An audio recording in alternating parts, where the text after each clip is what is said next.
From Classroom to Newsroom, a documentary by Habib Adem, formerly Teshome Adem. Every generation has its storytellers, voices that raise through silence, dust, danger and distance. Mine began far from cities, in classroom of Abaya, where I once taught a lesson, nor knowing I would soon teach my nation through the screen. This is my journey, a path of more than 2 decades. From chalkboard to camera, from classroom to newsroom. First teacher of language and hope. My story begins in Abaya district, where I proudly served as the first Oromo teacher. It was a time when teaching our own language was an act of pride, not just a profession. I taught the children of Oromo Guji to read and write in Afan Oromo, to know themselves through their words. Every class I gave was a step forward, awakening the voice of a nation long silenced.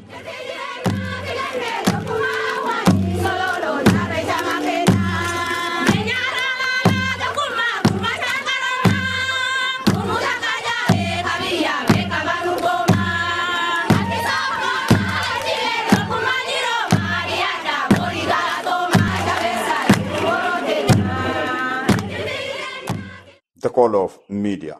While teaching, I became devoted listener of Ethiopian radio, Afan Oromo programs. Their broadcast inspired me. Often, I would write letters sending my thoughts and the community concerned by post.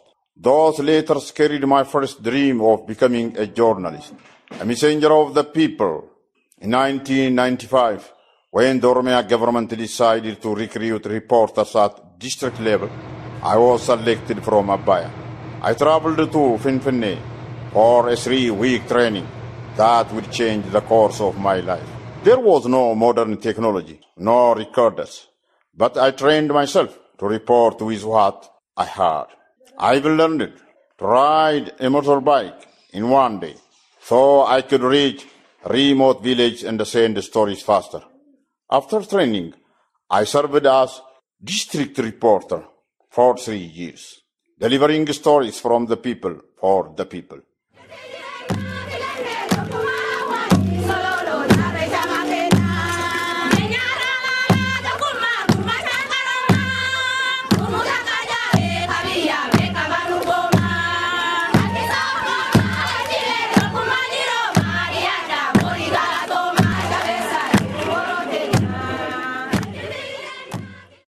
The Borena Desert chapter in 1999, when the Oromia Mass Media Organization opened its branch in the Borena Zone, I was transferred from the district level to serve at the zonal level. Alongside my cameraman, Teshome, we traveled across the vast desert, documenting the lives of pastoralists, their villages, their strengths, their unbreakable connection to the land. Among the most memorable stories was the Dillo Water Project. Under the leadership of the then Water Minister Shifra Jarso, the government began drilling deep wells to bring clean water to the desert people and their cattle. Though the project was not fully completed during his tenure, its impact was immense. I witnessed firsthand the joy of Borena families when they saw clean water flowing for the first time, their cattle drinking peacefully, their songs of gratitude echoing through the desert air.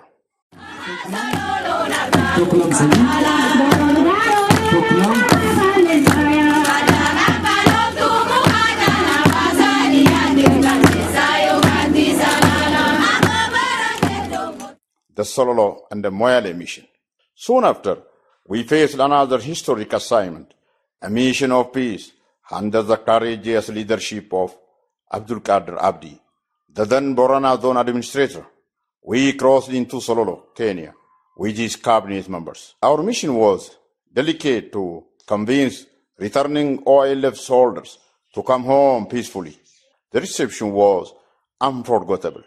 Kenyan Borena Oromo, elders and the women welcomed us with cultural songs and joy.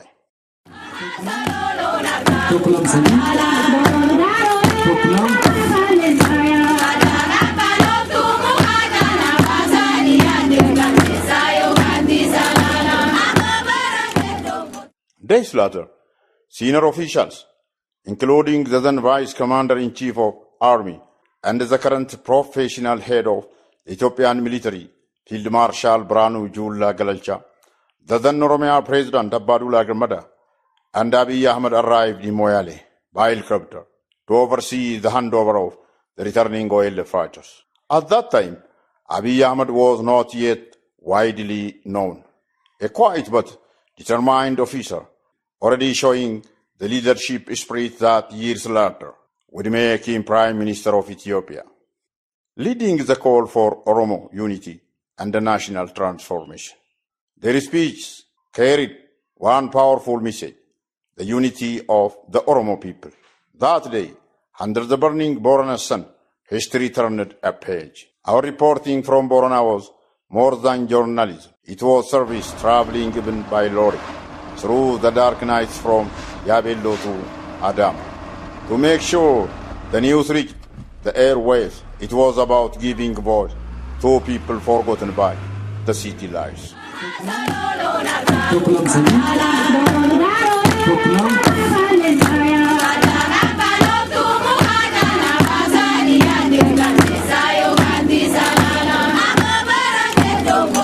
The day of the golden reconciliation of a journey to Shakiso.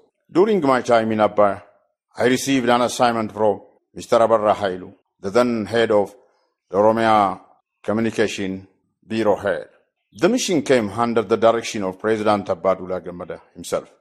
I was traveled to Shakiso, near the bank of Legedambi, to report on remarkable event involving Sheikh Alamuddin, one of Ethiopia's most prominent entrepreneurs.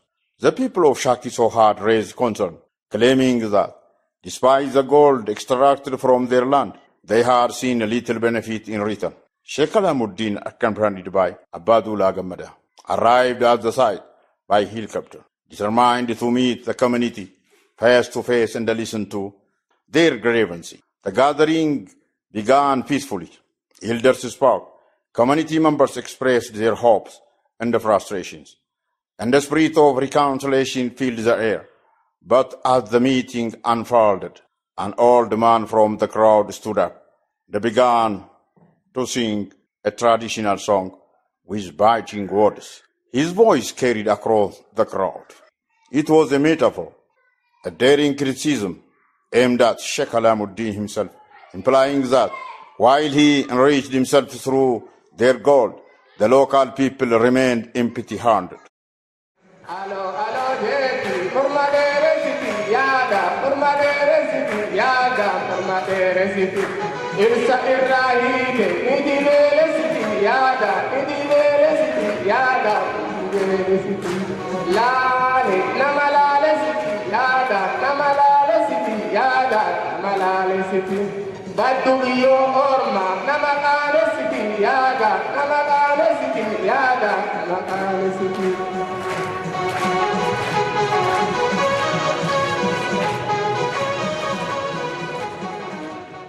The crowd began to stir.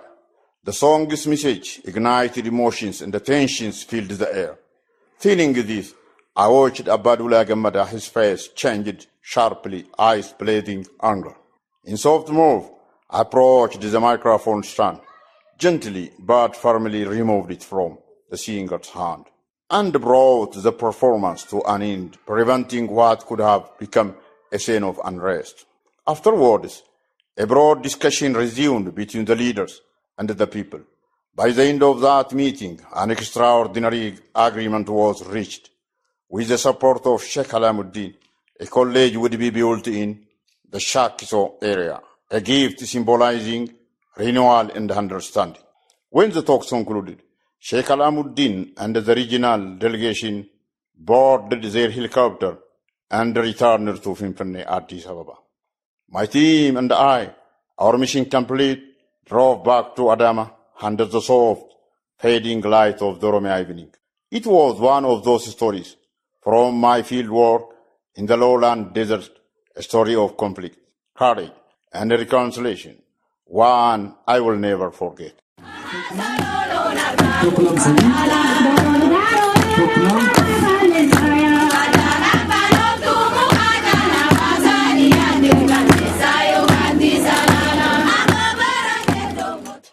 Shashmani's chapter, Seeds of Change. After years in Borena, I was reassigned to Shashmani around 2007 Ethiopian calendar. The land here was fertile, rich in both soil and stories. From 2007 onwards, our focus as TV reporters was on agriculture, the vast farmlands, barley and the wheat cultivation, and irrigation development. Under the strong leadership of Zonal Administrator Ahmed Haji, the zone achieved remarkable progress through his vision and the farmers' effort. The zone ranked first in Oromia for 3 consecutive rounds, earning recognition for its productivity and unity. Then came a new wave, the Cairo movement.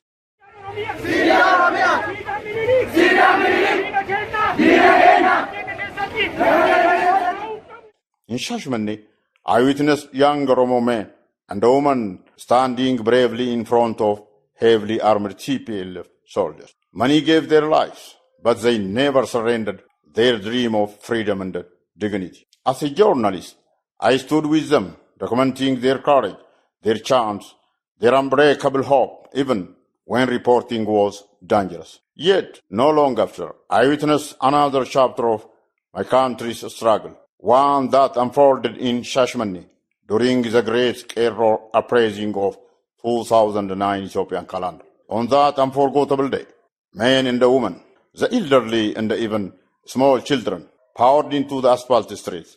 Their voices rose together, echoing the cry for justice and freedom. No one stayed behind. Mothers, youths, and students all stood shoulder to shoulder.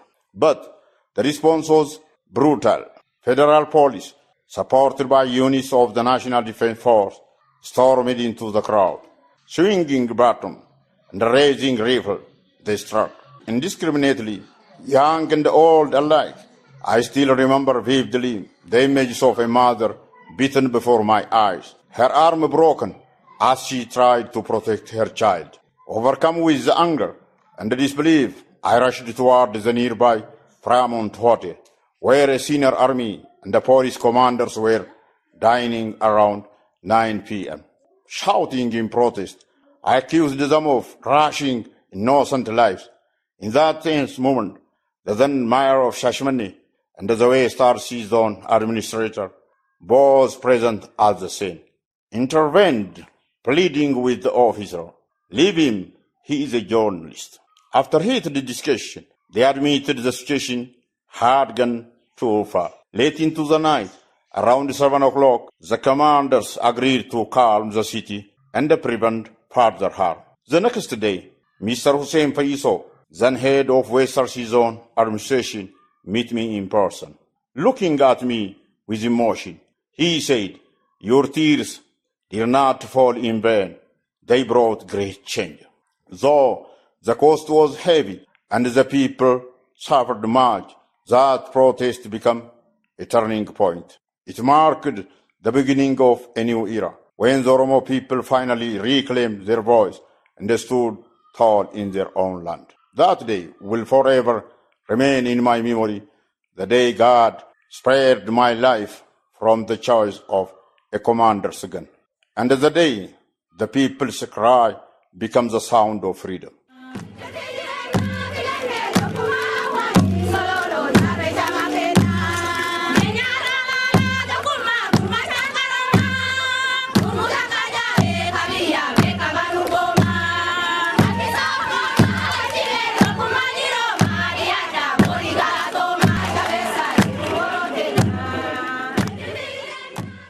The FM era and a new generation. In 2013, a new chapter opened with the launch of FM 107.2 Shashmani. I was assigned as reporter and coordinator for both TV and FM, working tirelessly, often alone, to keep both channels alive and informative. Despite limited staff and resources, we broadcast stories that matter. Later, 2 young and vibrant journalists joined me, Latte and Kadir Mummi, bringing fresh energy and helping expand the newsroom reach and quality. Clothing a message to the new generation of OBN reporters and leaders.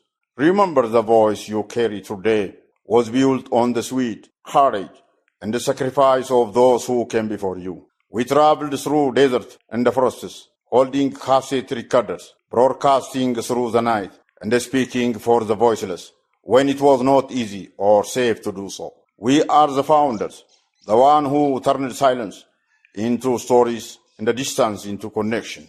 Respect the path we pave, honor the profession, and continue the mission to tell the truth, to serve the people, and to keep the spirit of Oromia's media alive. From classroom to newsroom, from chalk desk to camera light. This is my story, a story of service, sacrifice, and strength. I may have changed my name from Teshome Adem, Latte to Habib Adem, but my mission has never changed, to inform, to connect, to serve. As long as there are voices unheard in the stories untold, I will keep my camera ready, my heart open, and my face strong, for my people, for my country, for my Creator. Thank you for listening. If the story you listened catch your heart, please subscribe, like, comment, and share.